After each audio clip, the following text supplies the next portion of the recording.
नमस्ते। मैं विलास भोंडे। आप सभी का मेरी इस यूट्यूब चैनल में स्वागत है। आपको यदि ये वीडियोज़ अच्छे लगते हैं तो ज़रूर से सब्सक्राइब करिए चैनल को, वीडियो को शेयर करिए, लाइक करिए। जितने ज़्यादा से ज़्यादा लोगों तक कुछ अच्छे विचार पहुँचे तो अच्छा है। बस इसी एक मकसद के साथ ये वीडियोज़ मैं आपके समक्ष प्रस्तुत करने की कोशिश करता हूँ। आज भी वही एक सवाल पुराना, ईश्वर कहाँ है और उसको कैसे पा सकते हैं। तो यही सवाल एक संत को किसी ने पूछा। वो अपने शिष्यों के साथ या तो दूसरे सभी लोगों को कुछ प्रवचन वगैरह दे रहे थे, कर रहे थे। तो किसी शिष्य ने ये सवाल पूछा कि आप कहते हो, या तो सभी लोग कहते हैं माने, कि ईश्वर तो सभी जगह पे है। तो यदि सभी जगह पे है तो वो हमें दिखता क्यों नहीं? उसके लिए क्या करना चाहिए? तो संत जो से पहुंची हुई माया थी, तो उन्होंने कहा कि ठीक है भाई, एक काम करो, एक लोटे के अंदर पानी लेके आइए और थोड़ा सा नमक अलग से लेके आइए।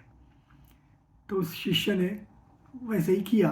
एक लोटा लेके आया पानी वाला और साथ में नमक एक कागज में लेके आया। वो संत ने कहा कि भाई पानी चख के देखो। तो शिष्य ने कहा कि हाँ, पानी है प्लेन, उसकी कोई टेस्ट नहीं, उसमें सादा पानी है। तो उन्होंने कहा कि ठीक है, अब उसमें वो नमक डालो। नमक डाला और कहा कि अब चख के देखो। तो शिष्य ने कहा कि अब तो ये खारा लग रहा है। तो गुरु ने कहा कि ठीक है, अब उसको चूल्हे पे चढ़ाओ और जब तक वो पूरा पानी बाष्प बनकर निकल नहीं जाता तब तक उसको उबलने दो। शिष्य ने वही किया और हम सब जानते ही हैं कि वो पानी तो पूरा बाष्प बनकर निकल गया, लेकिन उसके नीचे, उसके अंदर जो नमक डाला था वो नमक दिखने लगा फिर से। तो उस संत ने कहा कि देखो भाई, इसके अंदर नमक था, आपने चखा तो उसका खारापन जो था वो आपको महसूस हुआ। वो दिख नहीं रहा था लेकिन वो था। अब वो पूरा पानी उबालने के बाद नमक दिखने लगा। वैसे ही ईश्वर जो है वो सभी जगह पे है, वो दिखता नहीं है लेकिन वो है, उसको आप अनुभव कर सकते हो।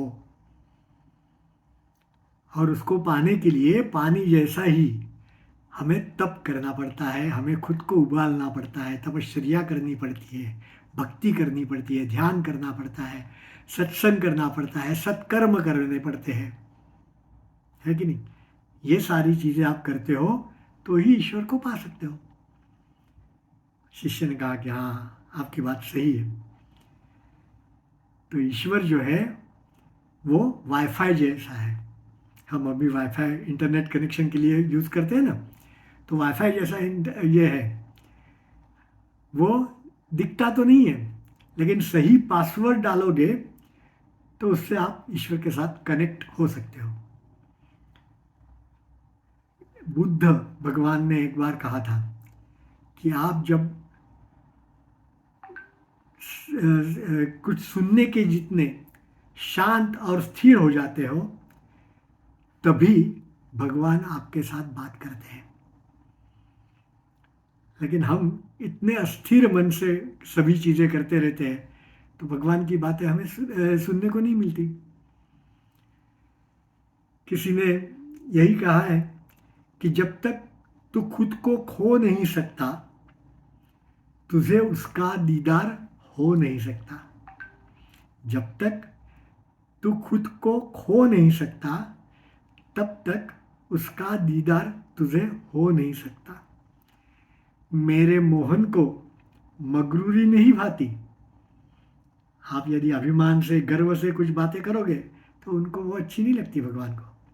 उसे क्या अच्छा लगता है? उसे तो प्रेम भावना की डोर खींच लाती है, एकदम नाजुक प्रेम, बस उतना ही उसको चाहिए और कुछ नहीं चाहिए। किसी ने इसीलिए कहा है कि प्रभु खोजने से नहीं मिलते, खो जाने से मिलते हैं। बराबर है। मुझे लगता है कि ये सारी चीज़ें आपने सुनी होगी, मैं कुछ नई बातें नहीं कह रहा हूँ, फिर भी कुछ अच्छी चीज़ें रिपीट करना अच्छा होता है। ओके, धन्यवाद।